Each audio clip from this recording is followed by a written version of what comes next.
Good afternoon, everybody. First of all, I want to thank the League for inviting us here today. And although I'm a member of the police department, I also think that I can do a fair representation of the public sector employee. There are two main issues that I think that I want to address. And the first one is there's a general consensus that it is the best interest of the community when the public sector employees of that community live there. That gives them the opportunity to participate in the life of the community. You certainly have a bit of a self-interest. From my own personal perspective, I've been with the county for a good 40 years now. And if anybody has any questions, I started when I was 10. I was one of those I was a rare hire. 2 years of that entire time, I actually lived in Fairfax County when I had first gotten married. And in those 2 years, I certainly didn't work any less harder for the citizens of Arlington, but I just didn't have that same interest. I didn't have that same ownership. So I think there really is a benefit if you can live and work in the same community. Off the top of my head, I don't have the figures of the percentage of the police officers that live here, but I know at the command level, it's less than 20%. Now, it would be disingenuous for me to say that everyone, if they had the opportunity, would live here in the first place. I don't want to false represent that, but I certainly know an awful lot of people would, who now continually talk to me about their traffic. Not only we have folks that live in Pennsylvania, we have folks that live in West Virginia, and even just the folks that are coming in from, I think it would be economically beneficial for me to put a substation in Ashburn in Loudoun County for the number of officers that we have living out there.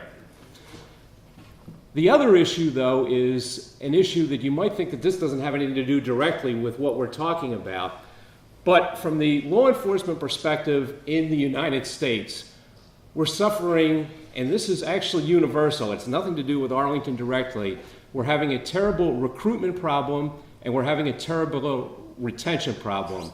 About a year ago, I was at a seminar at the FBI Academy at Quantico, and there were 60 other folks in this seminar. Every one of them was either the chief or the sheriff. And universally, they all agreed that the biggest problem they were facing was recruitment and retention. From a recruitment perspective, we started falling behind, and now I'm talking specifically about the police department. The manager, and very graciously and very appreciatively, the board came to our rescue, and they raised some salaries because the salaries had been lower than they had fallen over several years for a number of reasons. That has helped us a little bit with recruiting. We also were able to come up with some tremendous recruiting techniques. Now, the fact that everybody else is having the same shortage, they're going to just be copying our techniques, so I don't expect us to survive too long from that.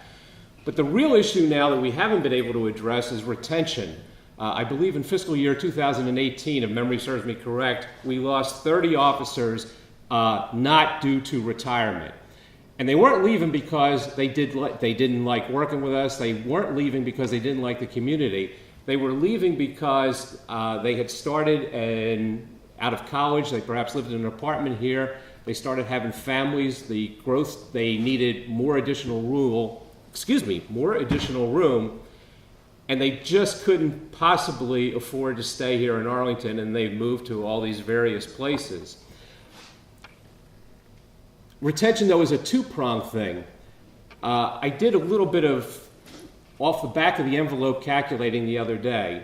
And if an officer who lives in Prince William County, for example, and works for Arlington, if he or she decided to all of a sudden start working in Prince William County, there'd be a number of advantages to them. First of all, their annual rent would be reduced about $4,000. More importantly, their commuting costs would be reduced about $6,000. So they would immediately come up with a $10,000 savings. That is not counting, for any of the economists in here, the opportunistic cost of all the time that you lose and all the options that you have when you're sitting in that car in traffic for 2 and 3 hours a day.